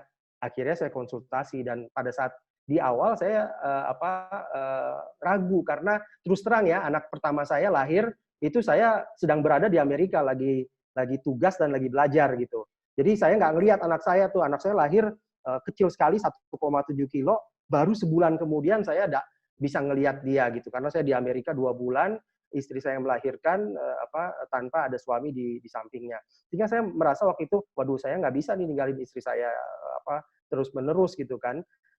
Tapi akhirnya saya ngomong ke bos saya, bos kayaknya nggak jadi deh, saya nggak mau gitu karena dia bilang kamu ini gimana katanya, kamu satu-satunya orang Indonesia yang dikasih kesempatan gitu. Dan kalau satu-satunya orang Asia yang dikasih kesempatan. Terus saya bilang ya habis gimana, saya ngutamain keluarga saya gitu. Terus akhirnya dia bilang ya udah kamu ini saya batalin gitu. Akhirnya saya telepon ayah saya. Nah, ini moral of the story. Karena kita kan masih darah muda ya, waktu itu umur saya 27 tahun kan. Mungkin kurang lebih sama Lai Diki, sekitar 20-an gitu kan. Nah, karena saya tadi nggak tahu, bukan saya yang sekarang udah 20 tahun kemudian, mungkin lebih bijak gitu. Tapi pada saat itu saya bingung gitu. Akhirnya saya telepon ayah saya bilang, Jim, kamu berangkat. I'll take care of everything, katanya. Saya yang nanti ayah saya yang ini jadi sedih ya, karena ayah saya udah meninggal. Jadi saya yang nanti ngatur deh, katanya. Anak kamu saya bawa, istri kamu saya bawa. Pokoknya happy deh, kamu berangkat aja, katanya, nggak apa-apa. Karena ini bagus untuk karir kamu. Nah, ayah saya itu jadi mentor saya. Nah, jadi pada saat itu akhirnya saya telepon bos saya. Malam itu juga udah jam 11 mungkin di Banjarmasin. Saya bilang, "Bos, dia kan kayaknya di Kuala Lumpur ya waktu itu ya. Bos saya presiden untuk Asia." Saya bilang, "Oh, saya jadi berangkat deh." Wah, saya dimaki-maki. Bener-bener maki-maki kayak orang Amerika gitu kan. Terus dia bilang, "Kamu ini udah dikasih kesempatan." Akhirnya saya bilang, "Iya, tapi saya dapat inspirasi." Gitu. Saya nggak bilang bahwa saya habis bicara sama orang tua saya gitu ya. Tapi saya sempat sholat hajat juga sebelum saya memutuskan gitu. Dan akhirnya saya bisa berangkat gitu ya. Terlambat berangkatnya, tapi alhamdulillah saya berangkat dan saya menjadi tadi vice president termuda di dunia pada saat itu gitu. Nah, apakah kalau misalnya saya waktu itu ngambil nggak konsultasi ke ayah saya, mungkin beda ceritanya. Jadi kita nggak harus mengandalkan kekuatan diri kita sendiri. Itu yang saya mau garis bawahi. Kita masih muda, kita punya semangat, tapi kadang-kadang kurang bijak gitu. Mohon maaf gitu ya. Saya kan pernah muda juga gitu. Jadi kadang-kadang kita harus cari orang yang bijak. Nah, pada saat kita ketemu sama orang yang bijak, ya kita silaturahim, kita tanya, Om, Mas, Bang, Kak, bagaimana sih kalau saya punya kayak gini, bisa nggak kasih saya, yang ngambil keputusan kita ya, tapi yang ngasih pandangan-pandangan, nasihat-nasihat ya, kita dengerin aja. Jangan defensif, kita dengerin aja. Tapi yang mutusin harus kita, jangan orang lain yang mutuskan. Karena kita akan regret seumur hidup gitu. Jadi kira-kira itu, kalau kita muda, kita tanya sama yang tua. Kalau kita tua, kita tanya sama yang muda. Kira-kira gitu. Nah, sekarang saya punya mentor-mentor juga. Sampai sekarang saya masih punya mentor-mentor. Antara lain ya istri saya. Dia yang paling keras gitu ya, karena dia yang paling bisa menegur saya lah, kira-kira gitu. Karena ayah saya udah nggak ada sekarang. Kira-kira gitu ya, Lai. Oke. Singkat ya, singkat dan jelas. Ada 2 pertanyaan lagi, Pak. Ya, pertanyaan lagi mudah-mudahan bisa terjawab 15 menit ke depan. Dari Mas Enda Amir, silakan. Pertanyaan disampaikan. Sorry, saya mute.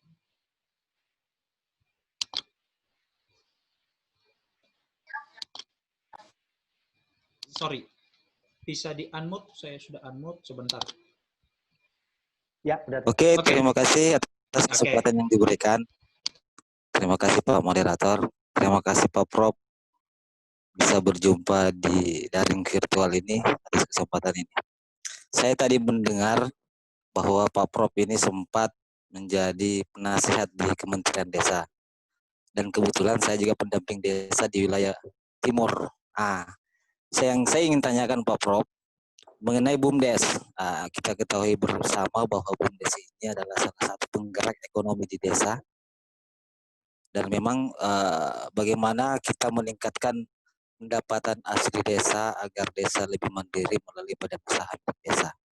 Nah, yang saya ingin tanyakan selama 3 tahun Pak Prof untuk mendampingi Kementerian Desa, kira-kira apa kiat-kiat yang diberikan kepada Pak Menteri dalam hal mendorong badan usaha milik desa di beberapa desa yang ada di wilayah Indonesia. Mungkin itu Pak Prof. Terus kemudian yang kedua Pak Prof, saya tadi sempat mendengar kiat-kiat 20 hari menemukan cinta sejatinya.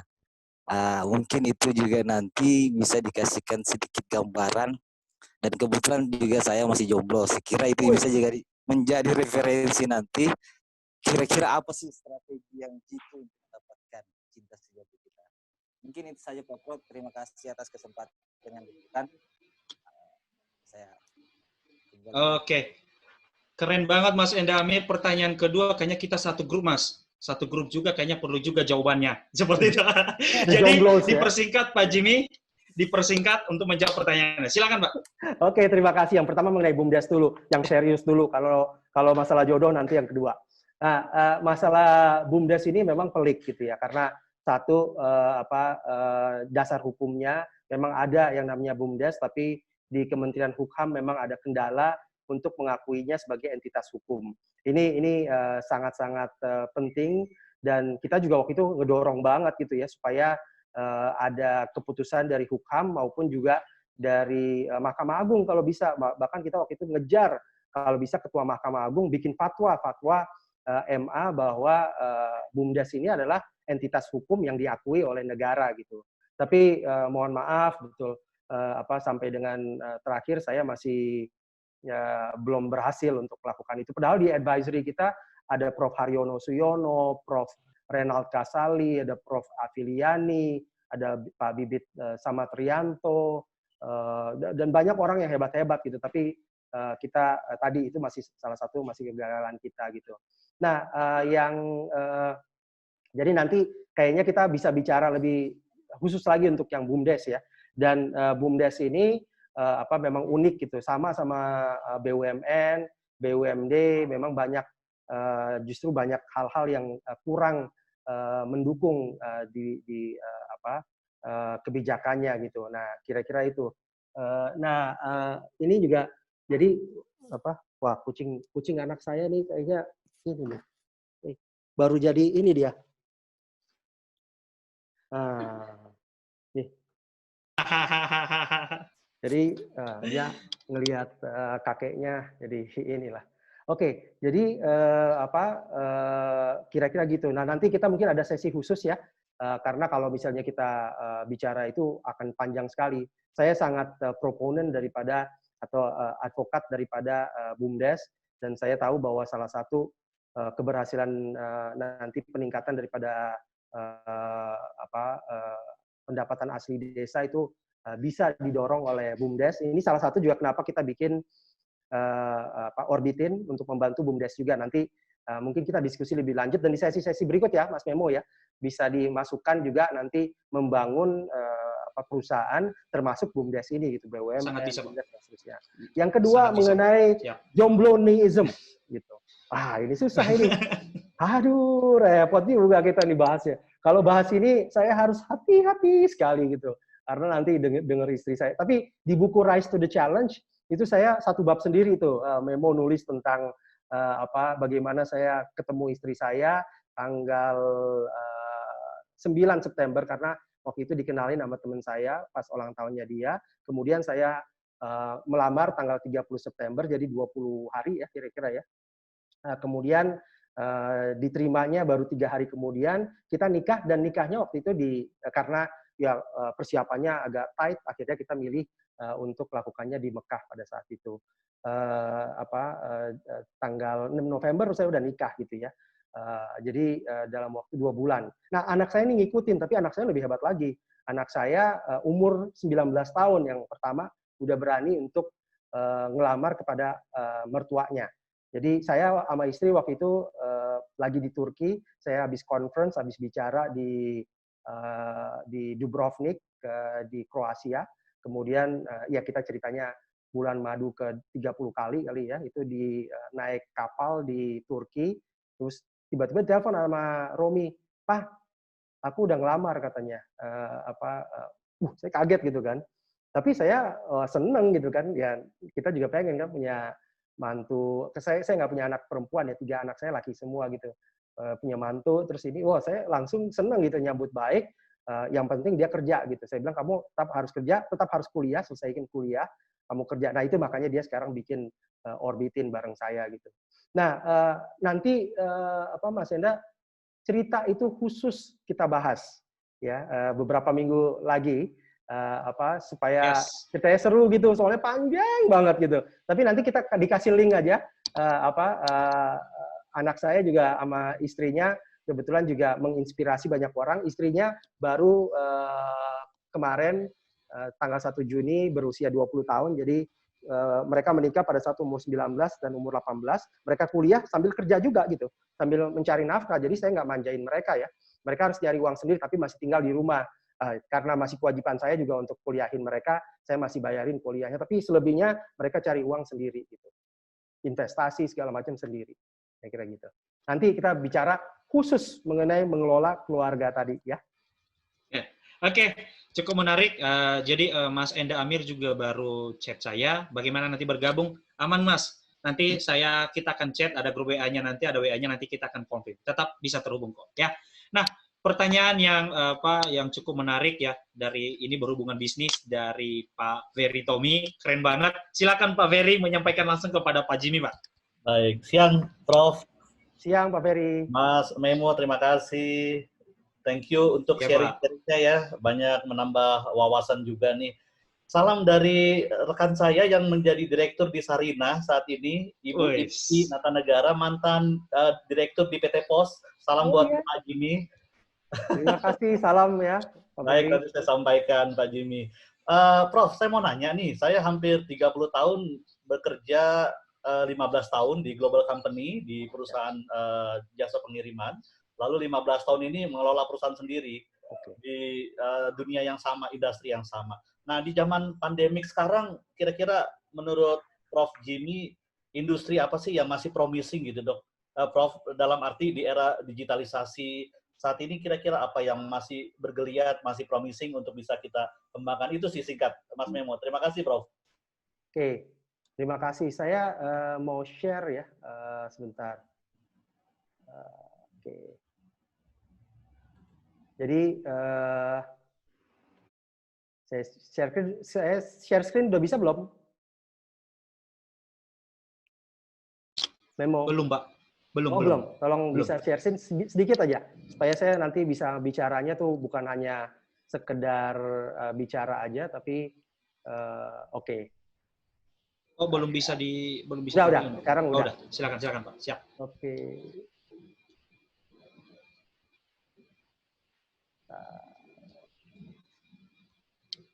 Sorry, saya cari dulu ya, dikit ya.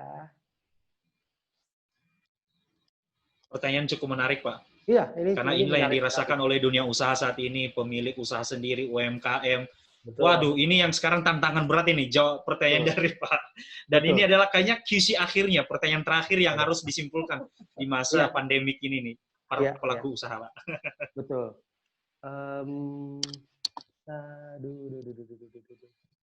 Saya lupa lagi namanya apa. Udah, oh nih, oke. Oke, ada, alhamdulillah. Sorry ya. Oke. Iya, kita share dulu screen-nya. Saya rasa ini mungkin banyak yang udah pernah lihat gitu ya.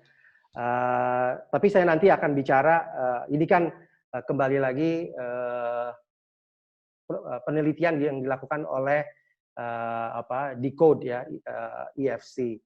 Jadi ada beberapa industri yang memang akan menjadi winner, akan ada beberapa industri yang akan menjadi loser gitu. Potential winner-nya itu ya tadi medical jelas karena kan mereka butuh vaksin, butuh APD, butuh masker, butuh vitamin, butuh obat dan seterusnya.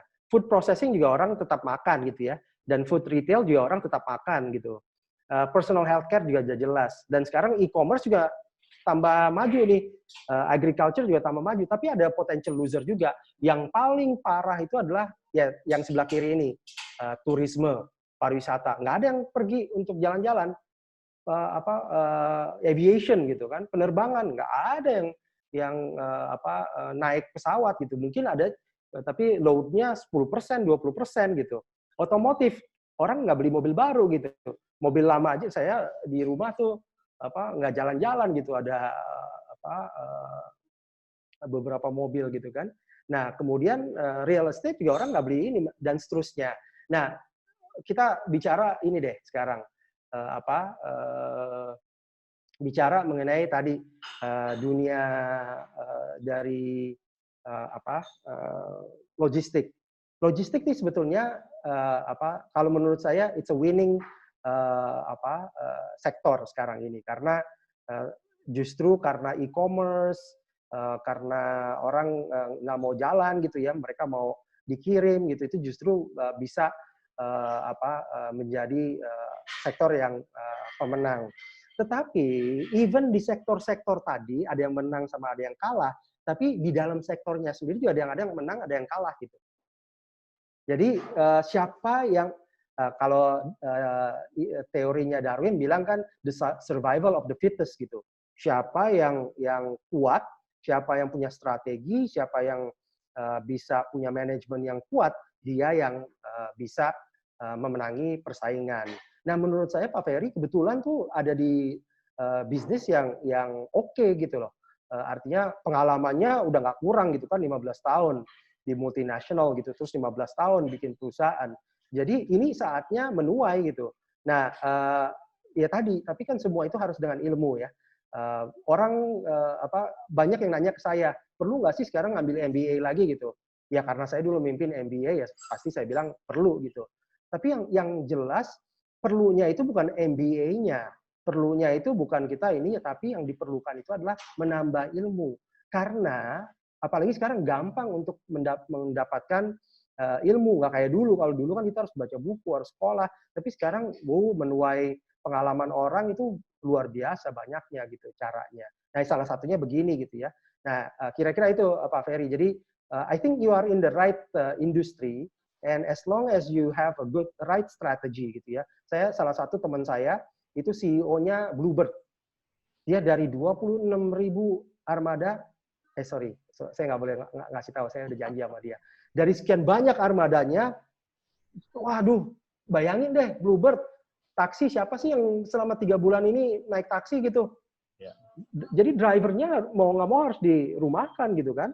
Nah itu juga akan kurang ininya, jadi akhirnya dia babak belur gitu.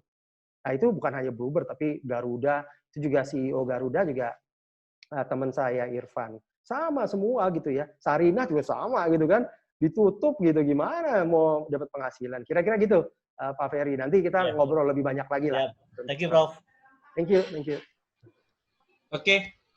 Sejauh ini sesuai dengan waktu yang sudah kita tepati ya, cukup sangat hidup ya suasananya, dan banyak pertanyaan-pertanyaan mungkin teman-teman, Bapak Ibu semuanya. Wah, ada chat terakhir yang masuk, Pak. Waduh. Ini kayaknya privately di the public. Boleh nggak kesempatan lagi sekitar mungkin 2 menit bisa dijawab, Pak? Boleh, selama Jimmy, azan, boleh ya. Selama azan masih jauh masih oke.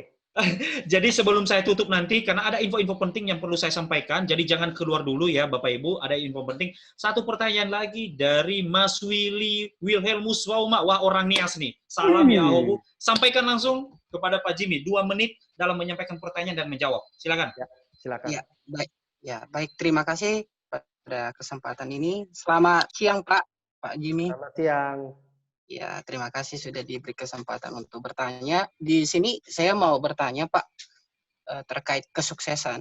Di sini kadang kita kaum milenial itu yang memiliki ekonomi menengah ke bawah itu kadang berpikir atau mindsetnya ada rasa pesimistis karena tidak memiliki suatu relasi atau orang dalam di dalam suatu perusahaan tersebut, sehingga dia takut untuk berbuat, ya, takut untuk mencapai kesuksesannya karena tidak memiliki orang dalam. Apakah dalam hal ini apakah ada pengaruh tidak Pak orang dalam itu di dalam kesuksesan kita itu, berapa persen sih orang dalam itu, dan bagaimana kita bisa mengubah mindset pesimistis itu menjadi mindset yang optimis? Terima kasih Pak.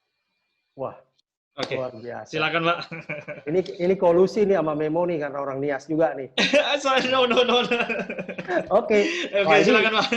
Jawabannya sebenarnya bisa 2 hari ini, tapi nggak apa-apa, saya jawab singkatnya aja ya. Gini, memang kita harus kenal sama orang paling atas, tapi bukan berarti kenal dari awal. Waktu saya masuk ke perusahaan konsultan ya, yang berapa tahun lalu ya, tahun 98 tuh, berapa tuh, 22 tahun, ya 22 tahun lalu, saya masuk sebagai pegawai yang paling rendah. Padahal saya waktu itu udah jadi direktur ya.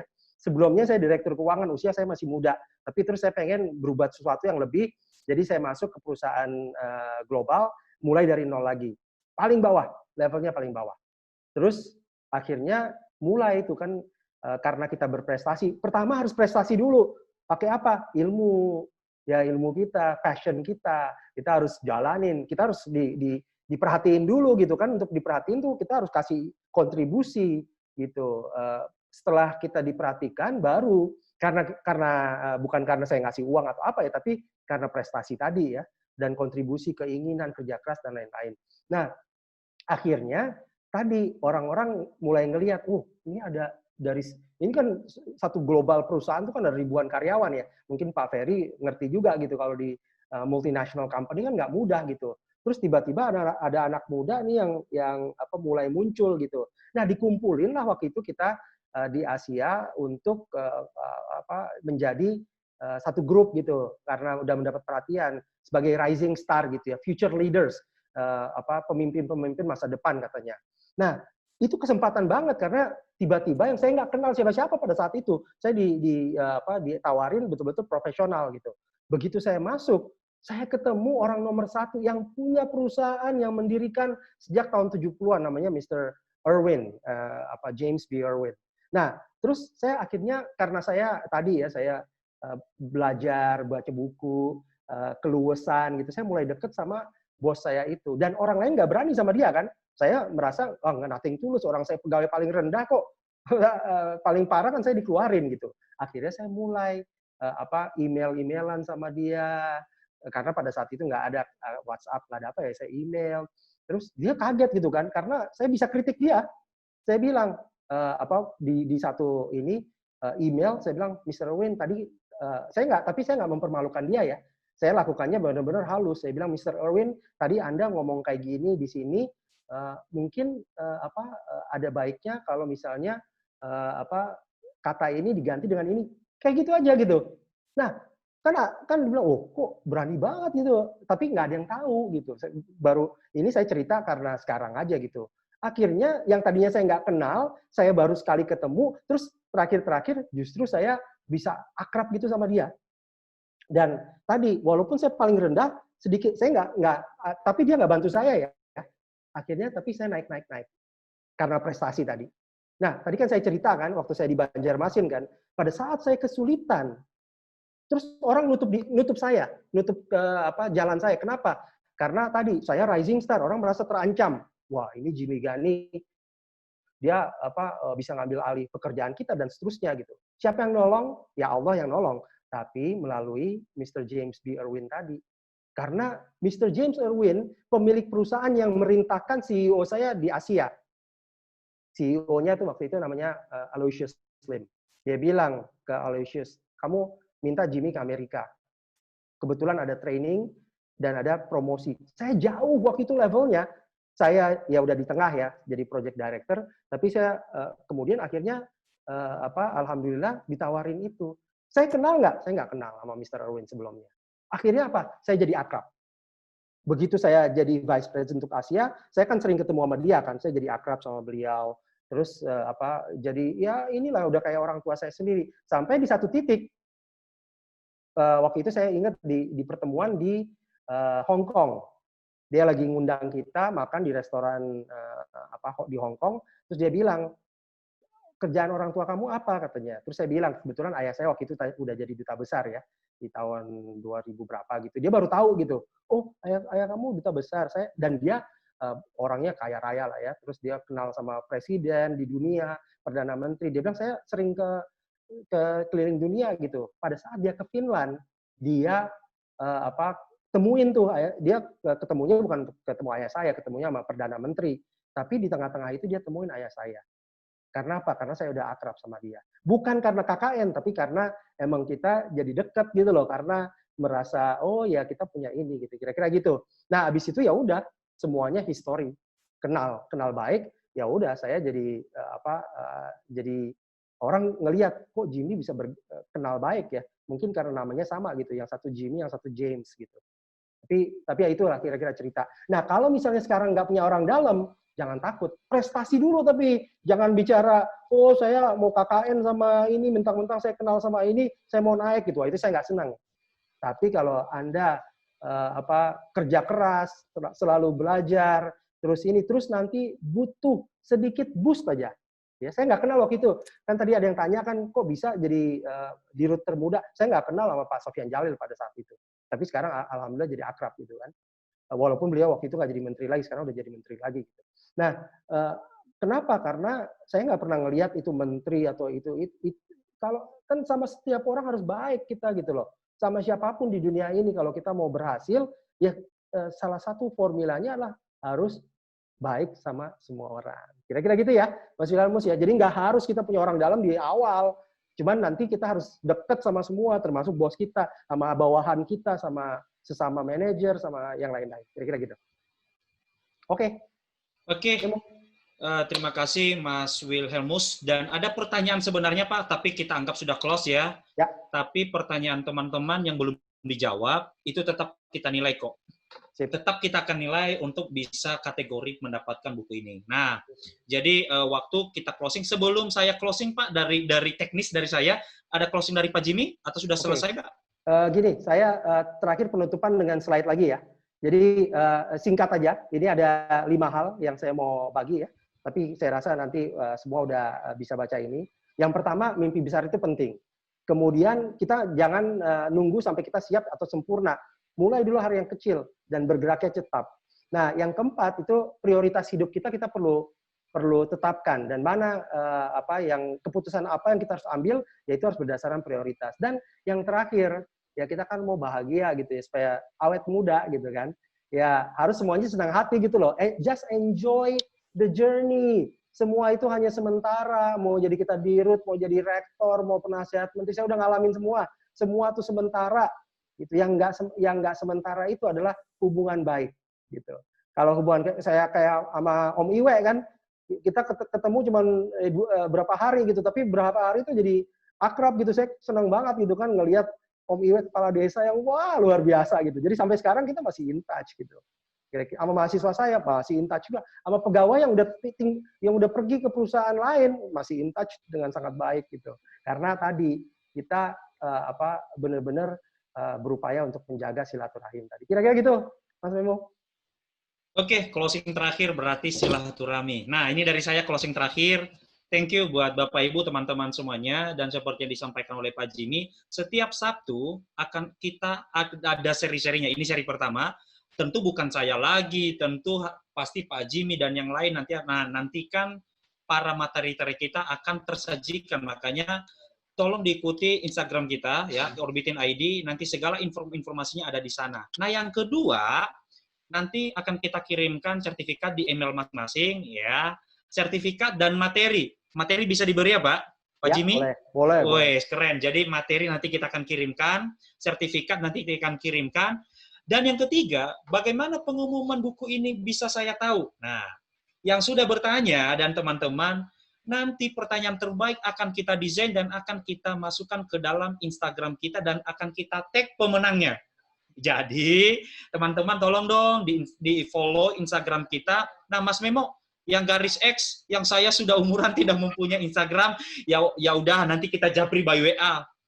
Mas Memo, gimana ongkosnya? Nanti Orbitin yang akan membiayai untuk ongkos kirimnya. Tenang, bukan Bapak Ibu teman-teman yang membeban. Jadi mudah-mudahan dari semua pertanyaan ada salah satu atau 3 yang berharap saya mendapatkan buku ini. Mudah-mudahan. Nah, oleh karena itu, next selanjutnya kita akan selalu memberikan giveaway buat Bapak Ibu teman-teman, tidak hanya buku. Nanti pun kita akan ada waktu one-on-one counseling kepada Pak Jimmy Gani langsung. Nah, itu lagi kita desain. Kapan waktunya? Akan kita berikan setelah seri-seri selanjutnya. Jadi, terus aktif di seri-seri kita, one-on-one counseling spesial buat teman-teman, Bapak Ibu mengenai usaha, berbisnis, langsung di-mentoring oleh Pak Jimmy Gani langsung. Private, tidak publik ya. Private ya. Termasuk masalah jomblo ya, Memo. Waduh, kalau itu saya juga salah satu pakainya yang angkat tangan dan ya.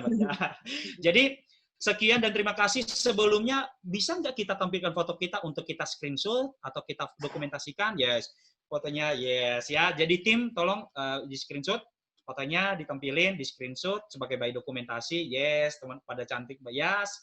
Mbak Dian baru nampilin fotonya. Oh, itu yang namanya Mbak Dian. Yes, Mbak Dian. Nah, Mbak Dian ini adalah salah satu suara yang keren banget, Pak. Kapan-kapan kita bisa join dengan Mbak Dian. Suaranya Mantap. keren banget, khas Nias, khas Sumatera. Mantap. Sudah, Bang Rega, Mas Raifin sudah? Kalau sudah, sekian. Saya tutup acara kita saat ini. Wabillahi taufiq wal hidayah. Wassalamualaikum warahmatullahi wabarakatuh. Shalom semuanya dan selamat siang Bapak Ibu semuanya. Siang semua. Oke, terima kasih semuanya Sampai ya. ketemu. Terima kasih. Terima kasih. Thank Pak you. Ferry, Pak Budi, Thank terima you. kasih. Pak Hendrik, Bu Novita, terima kasih ya Bu pertanyaannya. Novita, Pak Budi, Pak Ferry. Pak Enda, terima kasih. Terima kasih Ketemu semua. lagi. Mbak Dian, terima kasih ya Mbak Dian. Oke Pak. Lain kali duet ya kita ya. Boleh Pak. Siap. Pak Setio, saya lihat juga tuh, mana videonya Pak Setio? Ya. Wah, itu juga. Wih, lagi nyetir. Pak Hendra. Ya, jadi yang sudah bisa keluar silakan. Oke, semuanya. Oke, Pak Udin, ya sampai ketemu ya. Assalamualaikum. Terima kasih. Waalaikumsalam. Laidiki, makasih Laidiki. Makasih. Udah ngasih pertanyaan. Ya, Prof. Makasih, Prof. Makasih, sampai ketemu lagi. Ya, Prof. Assalamualaikum. Salam. Waalaikumsalam semuanya. Terima kasih, Prof. Terima kasih, makasih. Sama-sama. Sampai ketemu. Terima kasih, Prof.